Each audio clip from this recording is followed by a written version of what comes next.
hadis siapa yang menginfakkan 1 dirham ataupun 1 dinar untuk merayakan hari Maulid akan dapat pahala sekian. Riwayat itu terbukti adalah riwayat yang palsu. Kerana Maulid ataupun sambutan merayakan kelahiran Nabi SAW tidak dilakukan di zaman salafus salih. Ini benda yang disepakati. Bahkan Ibn Hajar menyebutkan di dalam kitab dia, memang tidak ada siapa pun di kalangan salafus salih yang menganjurkan perayaan ataupun apa-apa sambutan berkenaan dengan Maulid. Baik.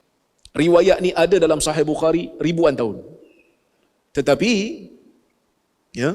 tidak ada ulama di zaman-zaman yang awal menggunakan riwayat ni untuk mengatakan sambutan Maulid ini menyebabkan kita mendapat pahala yang agung, mendapat pahala yang sangat besar kerana menggunakan riwayat ni, melainkan hanyalah ulama-ulama yang terkemudian sahaja.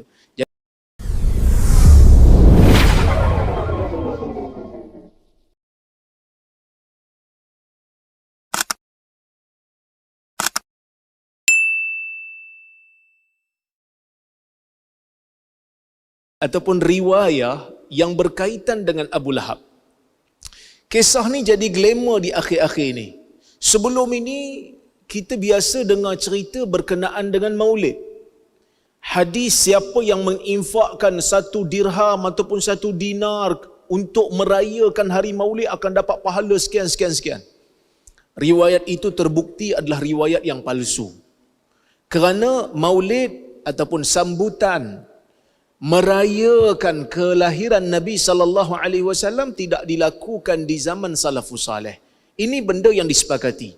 Bahkan Ibn Hajar menyebutkan di dalam kitab dia, memang tidak ada siapa pun di kalangan salafus salih yang menganjurkan perayaan ataupun apa-apa sambutan berkenaan dengan Maulid. Baik. Kemudian sebahagian daripada mereka yang pro kepada Maulid ini, saya nak cerita yang ni dulu, nanti saya cerita pendirian saya. Kerana kita mungkin berbeza dalam pendirian, tak ada masalah yang tu. Cuma sebahagian daripada mereka yang pro kepada Maulid pergi selangkah lebih depan, iaitu mereka mengambil riwayat yang ada dalam Sahih Al-Bukhari, yang mana riwayat Al-Imam Al-Bukhari, Imam Bukhari mula-mula dia bawa satu riwayat dengan sanad yang penuh. Kemudian dia kata qala Urwah berkata, Suwaibah ini maulat Abi Lahab. Suwaibah ini merupakan hamba kepada Abu Lahab. A'taqaha Abu Lahab fa'arda'atin Nabiy sallallahu alaihi wasallam. Asalnya dia adalah hamba kepada Abu Lahab, kemudian Abu Lahab membebaskan dia. Abu Lahab membebaskan dia, lalu dia pun menyusukan Nabi sallallahu alaihi wasallam. Dia jadi ibu susu kepada Nabi sallallahu alaihi wasallam. Falamma mata, apabila mati saja Abu Lahab, uriyahu ba'du ahlihi, sebahagian daripada ahli keluarga Abu Lahab diperlihatkan di dalam mimpi. Dalam mimpi itu dia tengok Abu Lahab bisyarri hibah. Dalam riwayat ini disebut bisyarri hal, dalam keadaan yang teruk, dalam keadaan yang diazab. Kemudian dalam mimpi itu dia tanya pada Abu Lahab. Dia kata, apa yang kau jumpa, apa yang kau hadapi setelah daripada kau mati ni? Dia kata apa? Lam alqa ba'dakum. Aku tak jumpa apa lagi lepas daripada aku meninggalkan kamu semua. Ghaira anni suqitu. Tetapi aku diberikan minum. Disebabkan oleh kerana bi'itaqati Suwaibah. Disebabkan aku membebaskan Suwaibah. Hadis ni diriwayatkan oleh Al-Imam, bukan diriwayatkan secara sanad yang penuh, tetapi Imam Bukhari menyebutkan riwayat ini. Tapi menariknya, Imam Bukhari tak letakkan hadis ini dalam bab sambutan Maulid. Imam Bukhari letakkan hadis ni ataupun riwayat ni dalam bab radha', dalam bab hukum hakam berkaitan dengan penyusuan. Imam Bukhari bawa riwayat ni nak tunjuk bahawasanya Suwaibah tu merupakan ibu susuan Nabi sallallahu alaihi wasallam. Kita kena tahu dalam Sahih Al-Bukhari, siapa yang mengaji hadis dia tahu. Dalam Sahih Al-Bukhari ada riwayat yang sahih. Banyak riwayat yang sahih. Yang ni yang Imam Bukhari bawa dengan sanad penuh. Sanad bersambung daripada Bukhari sampai kepada Nabi SAW. Yang ni kita panggil Sahih Bukhari. Dalam Sahih Bukhari ada yang dipanggil sebagai riwayat mu'allaq. Apa itu riwayat mu'allaq? Riwayat yang Imam Bukhari potong sanad dia. Yang ni ada yang sahih, ada yang tak sahih. Pasal apa Imam Bukhari bawa kan? Imam Bukhari bawa kadang-kadang nak jadikan ia sebagai tajuk bab dalam sahih dia. Kadang-kadang nak menunjukkan perbezaan riwayat yang berlaku antara yang sahih dengan yang tak sahih. Kadang-kadang dia bawa sebagai sokongan. Seperti mana yang ni. Cuma yang ni dia bukan mu'allaq. Hadis ni sebenarnya, walaupun ada sebahagian ustaz selebriti kata hadis sahih riwayat Bukhari. Sebenarnya riwayat ni riwayat yang tergantung.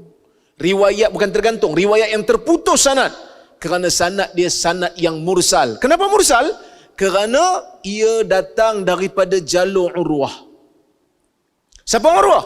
Urwah ibnu Zubair meriwayatkan cerita tentang Suwaibah, sedangkan Urwah tu bukan sahabat Nabi sallallahu alaihi wasallam. Urwah adalah tabi'i. Dia tak pernah jumpa Nabi sallallahu alaihi wasallam. Jadi bila tak pernah jumpa Nabi, dia cerita sesuatu yang berlaku tentang Nabi sallallahu alaihi wasallam sebelum daripada kelahiran Nabi. Waktu Nabi dah jadi Nabi pun dia tak jumpa Nabi. Apatah lagi waktu Nabi lahir, lagilah dia tak jumpa Nabi. Sebab ni cerita Nabi menyusu dengan Suwaibah. Maka lagilah dia tak pernah jumpa. Maka riwayat ni sebenarnya riwayat yang terputus sanad. Jadi bila terputus sanad, riwayat ni sebenarnya tidak sahih. Walaupun disebutkan oleh Al-Imamul Bukhari. Dah kenapa Imam Bukhari bawakan? Imam Bukhari bawakan berkemungkinan dia nak memberikan sokongan kepada riwayat yang dia bawa dalam bab itu. Yang berkaitan dengan radha'ah. Yang berkaitan dengan sabitan mahram disebabkan susuan. Itu sebenarnya Imam Bukhari bawa riwayat ni. Jadi nak dijadikan hujah tak boleh lah. Kalaulah riwayat ni sahih sekalipun, ia adalah mimpi. Mimpi hujah ke tuan-tuan? Mimpi bukan hujah. Mimpi memberikan isyarat untuk urusan peribadi okey. Kan kalau kita dalam urusan peribadi kita nak pilih yang ni ke yang ni dalam urusan dunia, tak ada masalah. Tapi dalam bab hukum hakam agama tak boleh jadi sebagai satu sandaran. Sebab apa? Sebab mimpi ni, dia mimpi belum tentu mimpi itu betul ataupun tidak. Boleh jadi nukilan mimpi tersilap. Jadi siapa nak pergi verify? Siapa nak pergi sahkan? Tak ada siapa yang boleh sahkan kerana mimpi ni orang tak boleh alami melainkan kita seorang. Dan kita pun tak boleh repeat mimpi. Tuan-tuan pernah tak mimpi? Suatu hari mimpi best punya. Tengah syok nak mimpi tu tiba-tiba terjaga. Kita pun kata aduh spoil betul lah mimpi, boleh berhenti pula. Tidur balik lah kalau boleh sambung. Dia tak sambung dah. Mimpi dia tak ada episod. Dia pergi mimpi lain pula. Betul tak? Maka mimpi tak boleh nak jadi hujah. Kerana orang tak boleh semak. Dan siapa yang bermimpi itu? Dalam riwayat Bukhari pun tak sebut. Siapa yang mimpi? Tak sebut. Uriyahu ba'du ahlihi. Sebahagian daripada ahli keluarga Abu Lahab yang bermimpi. Cuma adalah sebahagian ulama seperti As-Suhaili dalam kitab dia Ar-Rawdul Unuf disebut yang bermimpi itu adalah Al-Abbas. Al-Abbas bapa saudara Nabi sallallahu alaihi wasallam. Tetapi dari sudut riwayat saya tak jumpa yang jelas. Yang bersanad mengatakan Al-Abbas itu yang bermimpi. Ya, saya tak jumpa. Disebutkan juga oleh Ibn Dihyah mengatakan yang bermimpi itu adalah Al-Abbas. Bahkan kalau Al-Abbas mimpi sekalipun, ia bukanlah satu hujah. Kerana pandangan sahabat yang bukan mimpi pun ulama still berbeza pendapat. Qaulus sahabi ni hujah ataupun tidak. Apatah lagi mimpi sahabat. Itu yang kedua. Yang ketiganya, Ibnu Hajar menyebutkan dalam kitab dia Fathul Bari, ulama sirah sendiri berbeza pendapat. Bila masa Abu Lahab membebaskan Suwaibah. Kerana sebahagian daripada orang yang menggunakan riwayat ni, mereka kata Abu Lahab happy disebabkan oleh kerana Nabi lahir, maka dia bebaskan Suwaibah. Lalu disebabkan itulah dia diberikan keringanan azab. Tapi sebenarnya itu bukanlah satu pendapat yang disepakati oleh semua ulama sirah. Ibn Abdul Bar antara yang menyebutkan, Ibn Hajar antara yang menyebutkan bahawasanya Abu Lahab membebaskan Suwaibah lama selepas daripada Suwaibah menyusukan Nabi SAW. Maksudnya bukan lahir-lahir itu dia bebaskan. Kalau kita tengok dalam riwayat ni juga, sebenarnya yang menyebabkan Abu Lahab itu diringankan azab bukan semata-mata bergembira, tetapi disebabkan dia membebaskan tu. Itu pun ulama still berbeza pendapat. Ada yang menolaknya, ada yang kata riwayat ni bercanggah dengan Quran. Riwayat ni bercanggah dengan hadis, kerana ada hadis yang lebih sahih dalam Sahih Muslim daripada Aisyah radhiyallahu anha, yang mana Aisyah mengatakan, dia kata, ya Rasulullah, Ibnu Jad'an kana fil jahiliyah yasilur rahim wa yut'imul miskin, fahal hadha nafi'uh? Atau kama qala, Aisyah tanya Nabi SAW, dia kata Ibnu Jud'an, dia hidup di zaman jahiliyah, menyambungkan hubungan silaturahim, memberi makan kepada orang miskin. Adakah semua perbuatan dia ini memberikan manfaat untuk dia? Nabi kata apa? La yanfa'uh. Semua itu tidak akan memberi manfaat kepada dia. Sebab apa? Sebab Nabi kata, kerana dia tak pernah sebut Rabbighfirli khati'ati yaumaddin. Dia tak pernah ucap walaupun sekali, wahai Tuhan, ampunkan segala kesilapanku, ampunkan segala dosaku pada hari kiamat nanti. Maksudnya dia tak ada iman. Sebab tu dalam Quran sebut wala yukhaffafu anhum min azabiha.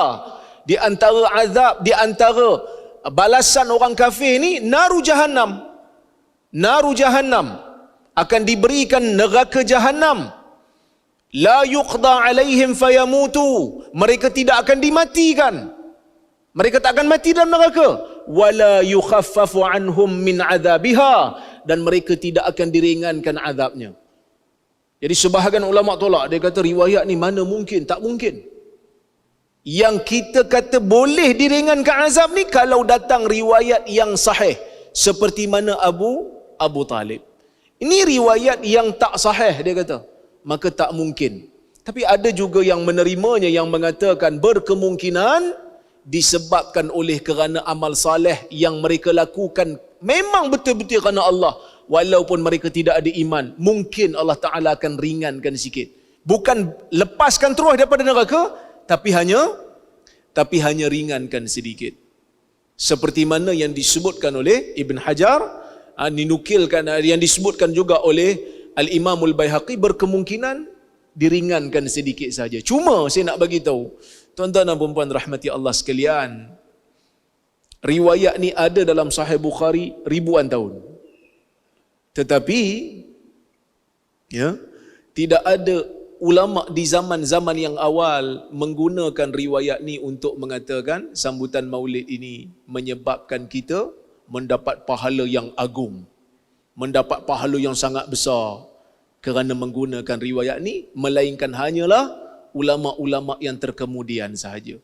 Jadi saya nak kata, sesiapa yang tidak menerima riwayat ni untuk menyambut Maulid, tidaklah dia menolak Sahih Bukhari. Itu je saya punya point, kan?